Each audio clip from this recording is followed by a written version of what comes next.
ಮಿಥುನ ರಾಶಿ. ಮಿಥುನ ರಾಶಿಯವರ ಮಾಸ ಭವಿಷ್ಯ ಆಗಸ್ಟ್ ತಿಂಗಳಲ್ಲಿ ಹೇಗಪ್ಪ ಇದೆ ಅಂದ್ರೆ, ನಿಮ್ಗೆ ರಾಶಿಯಾಧಿಪತಿ ಬುಧ ಗ್ರಹ ರಾಶಿಯಲ್ಲೇ ಇದ್ದಾನೆ. ಅದರಲ್ಲಿ ನಿಮ್ಗೆ ಕುಜಗ್ರಹ 12ನೇ ಮನೆಯಲ್ಲಿದ್ರು 3ನೇ ತಾರೀಕು ನಂತರ ನಿಮ್ಮ ರಾಶಿಗೆ ಕುಜಗ್ರಹ ಬರ್ತಾನೆ.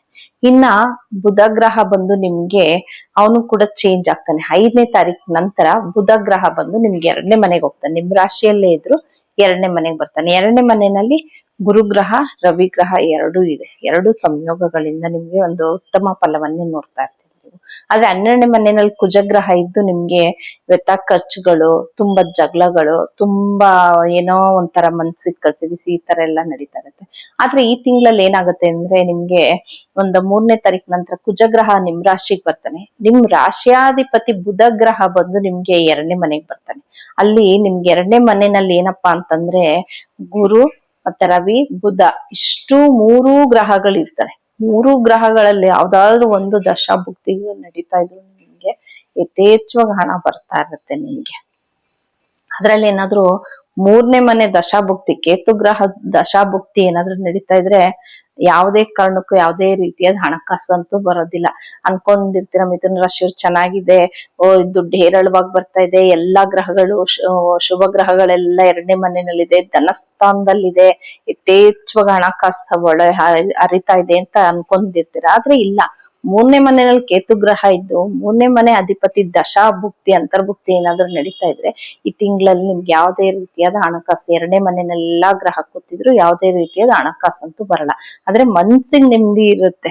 ಯಾಕೆಂದ್ರೆ ನಿಮ್ಗೆ ಕುಟುಂಬ ಸ್ಥಾನದಲ್ಲಿ ಅಷ್ಟು ಗ್ರಹ ಕೂತ್ಕೊಂಡಾಗ ಏನಾಗುತ್ತೆ ಅಂದ್ರೆ ಮನ್ಸಿಗೆ ನೆಮ್ಮದಿ ಇರುತ್ತೆ. ಆದ್ರೆ ಹಣಕಾಸಿಂದ ಯಾವುದೇ ರೀತಿ ಅದು ಇರಲ್ಲ. ಆದ್ರೆ ಖರ್ಚುಗಳು ಜಾಸ್ತಿ ಇರುತ್ತೆ. ಅದ್ರಲ್ಲಿ 6ನೇ ಮನೆ ಅಧಿಪತಿ ಕುಜಗ್ರಹ, 11ನೇವನು ಅವನೇ, 6ನೇವನು ಅವನೇ ಆಗಿ ನಿಮ್ ರಾಶಿಗೆ ಬಂದಿರ್ತಾನೆ ಕುಜಗ್ರಹ. ಸ್ವಲ್ಪ ನೀವು ಹುಷಾರಾಗಿರ್ಬೇಕಾಗತ್ತೆ. ಯಾಕೆಂದ್ರೆ 11ನೇವನ್ ಲಾಭ ಓಕೆ, ಆದ್ರೆ 6ನೇ ಮನೆ ಅಧಿಪತಿ ವೃತ್ತ ಮೇಲಾದ್ರೂ ಕೋಪ ಮಾಡ್ಕೊಂಡು ಜಗಳ ಮಾಡುವಂಥದ್ದು, ಏನಾದ್ರೂ ಒಂದ್ ಸಣ್ಣ ಪುಟ್ಟದ ಏನಾದ್ರೂ ಇನ್ಸಿಡೆಂಟ್ಸ್ ಆಗುವಂಥದ್ದು ಇರುತ್ತೆ ನಿಮ್ಗೆ. ಅದರಲ್ಲಿ ರವಿಗ್ರಹ ಬಂದು ನಿಮ್ಗೆ 17ನೇ ತಾರೀಕು ನಂತರ 3ನೇ ಮನೆಗೆ ಬರ್ತಾನೆ. ರವಿನು ನಿಮ್ಗೆ 3ನೇ ಮನೆ ಅಧಿಪತಿ 3ನೇ ಮನೆಯಲ್ಲೇ ಇರ್ತಾನೆ ನಿಮ್ಗೆ. ಇನ್ನ 4ನೇ ಮನೆಯಲ್ಲಿ ಸುಖ ಸ್ಥಾನದಲ್ಲಿ ಶುಕ್ರ ಗ್ರಹ ಇರ್ತಾನೆ. ನೀವೇನಾದ್ರೂ ಶುಕ್ರ ದಶಾಭುಕ್ತಿ ಏನಾದ್ರು ನಡೀತದೆ ತುಂಬಾ ಚೆನ್ನಾಗಿರುತ್ತೆ. ಯಾಕೆಂದ್ರೆ 4ನೇ ಮನೆಯಲ್ಲಿ ಇರೋದ್ರಿಂದ ನೀವೇನಾದ್ರೂ ಒಂದು ವಾಹನ ಖರೀದಿ ಮಾಡೋವಂಥದ್ದು, ಒಂದ್ ಬಟ್ಟೆ ತಗೊಳೋವಂಥದ್ದು, ಒಂದ್ ಮನೆಗೆ ಏನಾದ್ರು ಐಟಮ್ಸ್ ತರೋವಂಥದ್ದು, ಏನಾದ್ರೂ ಒಂದ್ ಶುಭ ಫಲವನ್ನ ಕಾಣ್ತೀರಾ. ಅದು ದಶಾಭುಕ್ತಿ ಏನಾದ್ರು ನಡೀತಾ ಇದ್ರೆ. ನಿಮ್ಗೆ ಕೇತು ದಶಾನೇ ನಡೀತಾ ಇದ್ರೆ ಯಾವುದೇ ರೀತಿಯಾದ ಶುಭ ಫಲಗಳು ಇರಲ್ಲ. ಮನ್ಸಿಗೆ ನೆಮ್ಮದಿ ಇರುತ್ತೆ, ಮನೆಯಲ್ಲಿ ಒಂಥರ ಒಳ್ಳೆ ವಾತಾವರಣ ಒಂದು ಇರುತ್ತೆ ಬಿಟ್ರೆ ಹಣಕಾಸಿಂದ ಯಾವುದೇ ರೀತಿಯಾದ ಲಾಭಗಳು ನಿಮಗೆ ಬರ್ತಾ ಇರಲ್ಲ. ಇನ್ನು ನಿಮ್ಗೆ 9ನೇ ಮನೆಯಲ್ಲಿ ರಾಹು ಗ್ರಹ ಇರ್ತಾನೆ. ರಾಹು 9ನೇ ಮನೆಯಲ್ಲಿ ಇದ್ದು ನಿಮ್ಗೆ ಏನಪ್ಪಾ ಅಂತಂದ್ರೆ, ಒಂದು ಶುಭ ಫಲನೂ ಇರುತ್ತೆ, ಇನ್ನೊಂದು ಅಶುಭ ಫಲ ಅಂದ್ರೆ ತಂದೆಯಲ್ಲಿ ಆರೋಗ್ಯದಲ್ಲಿ ಏರ್ಪೇರ್ ಏನಾದ್ರು ಆತರ ಇರುತ್ತೆ. ಇನ್ನು 10ನೇ ಮನೆಯಲ್ಲಿ ಶನಿ ಗ್ರಹ ಇರೋದ್ರಿಂದ ಕೆಲ್ಸದಲ್ಲಿ ನಿಧಾನವಾಗಿ ಆಗ್ತಾ ಇರುತ್ತೆ, ಮಂದಗತಿ. ಏನೇ ಕೆಲ್ಸಗಳು ಮಾಡ್ತಾ ಇದ್ರು ಬೇಗ ಮುಗಿಯಲ್ಲ.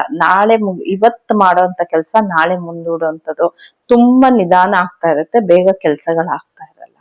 ಇಷ್ಟು ಬಂದು ಮಿಥುನ ರಾಶಿಯವರ ಫಲಾನುಫಲಗಳು. ನೀವೇನಪ್ಪಾ ಪರಿಹಾರ ಮಾಡ್ಕೊಬೇಕಾಗತ್ತೆ ಮಿಥುನ ರಾಶಿಯವರು ಅಂದ್ರೆ, ಆದಷ್ಟು ನೀವು ಕೇತು ಗ್ರಹನ ಆರಾಧನೆ ಮಾಡ್ತಾ ಬನ್ನಿ. ಅದ್ರಲ್ಲೂ ಸೂರ್ಯನು ಬಂದು ನಿಮ್ಗೆ 3ನೇ ಮನೆಗೆ ಬಂದು ಕೂತ್ಕೊಂತಾನೆ.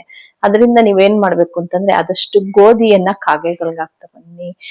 ಇದಕ್ ಬಂದು ಕೇತುಗ್ ಬಂದು ನೀವು ಆದಷ್ಟು ವಿನಾಯಕನ ಆರಾಧನೆ ಮಾಡ್ತಾ ಬಂದ್ರೆ ಅದರ ಅಶುಭ ಫಲವನ್ನ ಕಮ್ಮಿ ಆಗ್ತಾ ಬರುತ್ತೆ.